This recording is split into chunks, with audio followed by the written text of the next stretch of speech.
Well, this is an interesting tale of the violation of rule number 7, shop rule number 7, which is never bring in a bike that somebody else took apart.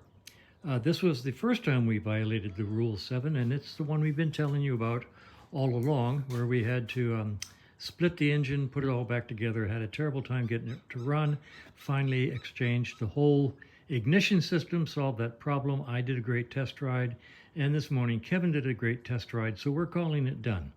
So we finished that bike, and if you've been watching the videos, you know it's been a long process. Okay, so in the meantime, I violated rule number 7 by taking in another bike, and that's this one here. I'll try not to pan too fast.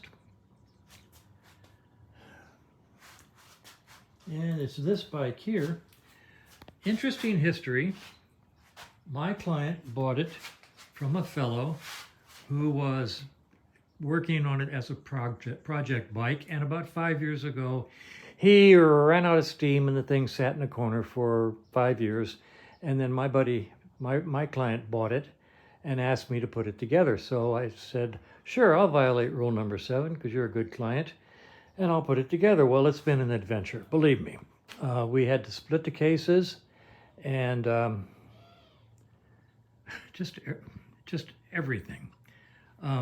Anyway, put it together, dropped on the 750 kit, and we're getting ready to drop on the head when I discovered the pushrod tubes that came with the bike were too short. So I assumed, and you know what happens when you assume, I assumed the too short pushrod tubes were for 500 that the fellow just grabbed and tossed in the basket. And I went and got some 650 pushrod tubes. So today when we were dropping on the head, we found out that the pushrod tubes, the 650 pushrod tubes, are too long. Okay, so we got in left hand a set of pushrod tubes for a 500 that were too short.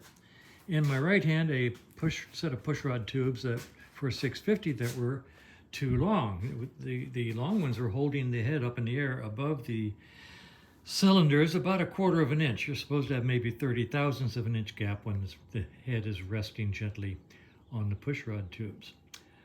So I have spent the whole morning trying to come up with a solution for this, and finally I decided I'll measure the height of the cylinders, and found out these cylinders are about 1/4 of an inch shorter than standard 650 cylinders, which leads me to believe that this is a stroker.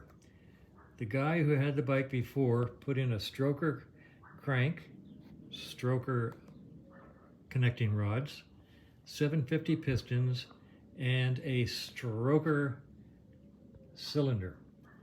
By shortening the stroke, you get higher RPM. By enlarging the pistons, you get more horsepower. So it's an interesting combination, great for racing, and we'll see how it works for street.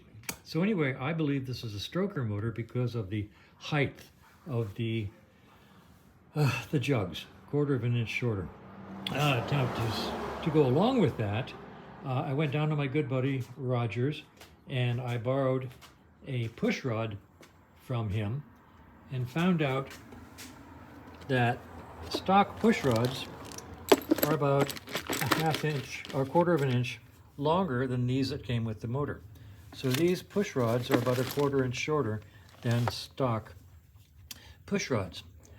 Okay, now let's get more complicated.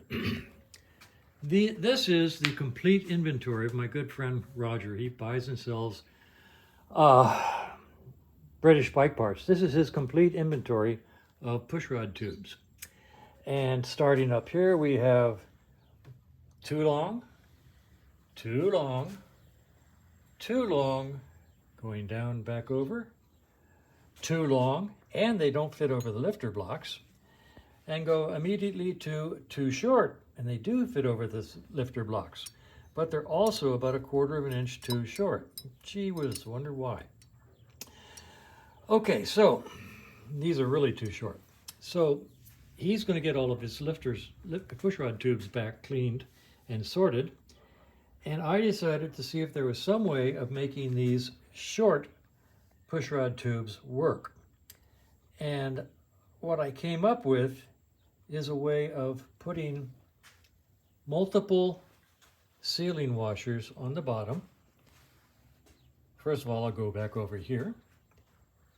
This is my collection of push rod tubes. Sealing washers. When you buy an engine kit, you get every type that you could possibly ever want. Big, thick ones, like so. Same nylon, thin, white rubber, thin, different O-rings. You get a whole bunch of stuff when you buy engine kits, and I collect them over the years. These are called squish tubes. I call them squish tubes. I'll show you how they work. Anyway, this morning I've been here just trying to make pushrod tubes work on this, what I believe, stroker engine. What I've come up with is putting 2 of these thick nylon seals on the bottom of the tube with squish rings around them to keep them from squishing out under pressure. I'm going to actually take these 2 rings and solder them together to make a double high squish ring to go over my 2 sealing washer modification.